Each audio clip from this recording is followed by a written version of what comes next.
What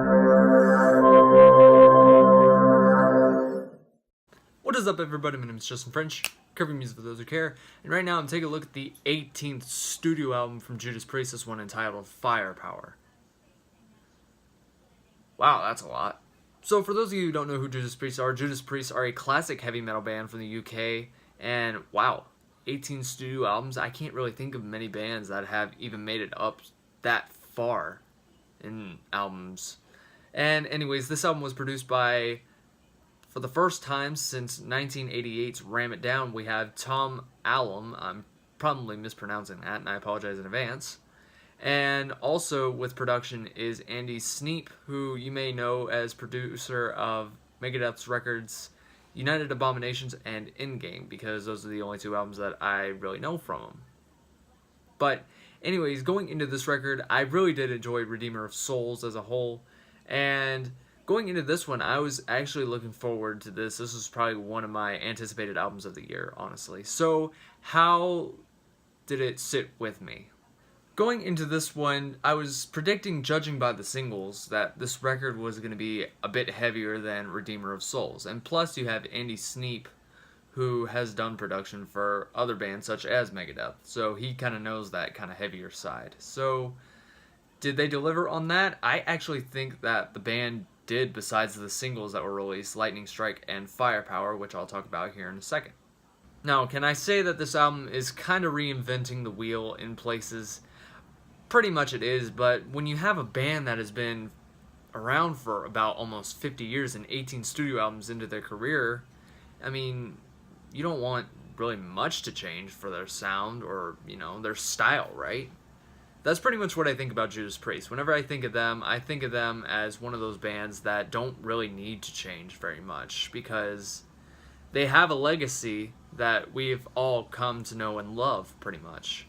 So kind of not reinventing the wheel would just kind of be a travesty, honestly. And I think that this album really kind of delivers in its sound, honestly. It's probably one of the heaviest records that the band has created to date. This is also the band's second studio album without their founding member and guitarist, KK Downing. Instead, they had gotten, for Redeemer of Souls and this record, Firepower, they had gotten a guitarist by the name of Richie Faulkner, if I'm pronouncing that right, because I can never say last names for the life of me. Halford. Oh, hey, while we're at it, why don't we speak about his vocal delivery on this album?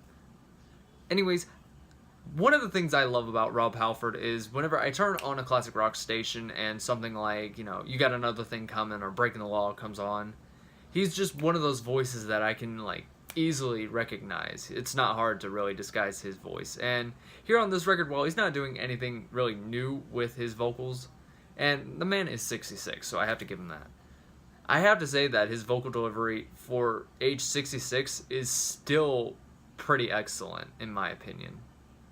The tracks Lightning Strike and the title track Firepower, I think, were excellent choices to be released to the public before this whole album had come out, because I think those are some perfect examples as to how the band is kind of showing off more of the heavier edge than previous albums. I mean, yeah, they are a bit heavier, but I mean, whenever it comes compared to this one I feel like is a bit heavier, but also kind of mixes that classic Priest sound that the band is known for. But I think that was kind of in help due to Tom Allom's, I can't pronounce last names today for some reason.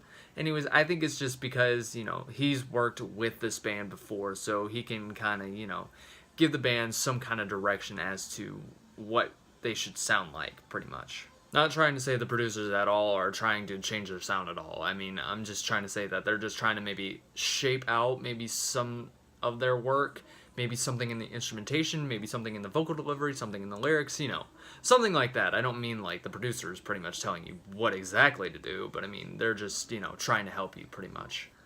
Never the Heroes was released as a promotional single, and I did a reaction review to that, so you can, check it out somewhere over here.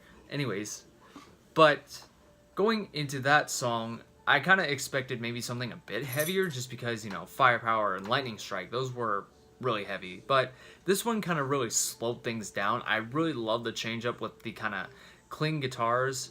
I know that the band has kind of experimented with ballads before, but I can't really recall very many of their ballads being released before an album had even come out. So I thought that was excellent. Rob sounds pretty fantastic. I love the drum work on this thing. The bass has some nice grooves to it. And again, the guitars just sound really nice. Tracks such as Necromancer, No Surrender, Evil Never Dies, and Lone Wolf definitely show off more of that heavier side that the band had been kind of showing off in the singles leading up to the album's release. And I love the double bass drum that is shown on Evil Never Dies, the third track on this album. Lone Wolf has some really nice guitar riffs. It's one of the longest tracks on the record. And Necromancer is something that I definitely would say is classic Priest. And this album also kind of experiments in its sound with, ballads, and also has a short instrumental by the title of Guardians. And Guardians is pretty much just one of those things where it's kind of like, a little guitar riff kind of plays and it's kind of solo-y. And I actually still kind of enjoy that, although I do wish it was probably at the end or beginning of one of the tracks. But overall, I still do enjoy that track. I really love the kind of slower moments that are on this record. I wouldn't particularly call them, I guess, ballads, you would say, but I mean, they are slower tracks. Rising from Ruins has a really nice kind of build up into the heavier kind of chorus in the song. I love Evil Never Dies. Again, I did a reaction review to it, so you kind of know my opinion. And the closing track that is on this record, Sea of Red, the guitars on this thing just really kind of remind me of maybe something like not super like country, especially nowadays. I mean, have you seen Who All's in the Scene? Anyways, I just really love the guitars on that thing, which is probably why it's one of the highlights on this record, in my opinion. So overall, I'm really loving the new Judas Priest album. It definitely kind of reminds me of that kind of classic sound that the band is known for, while also kind of mixing it up more with a kind of heavier edge with its sound. And I think that adding Tom Allom and Andy Sneap for the record just really made that kind of work with its sound, because it's kind of combining the best of both worlds, in my opinion. So, and I love the lyrical themes that are on this record. Rob still sounds fantastic. The guitars are nice, the bass keeps grooving, and the drums keep pounding.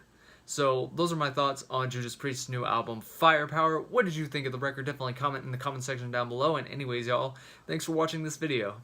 Thank you all for watching this video. As always, thanks to Infinity on Hannah for these awesome designs. If you want to subscribe to my channel, you can click right over there to catch up on more content on this channel. If you want to see a previous video that I did, you can click right over there to see that video. And if you want to follow any of my social media links, they are linked down at the bottom. So thank you all for watching. Hope you enjoyed, and hope to see you soon.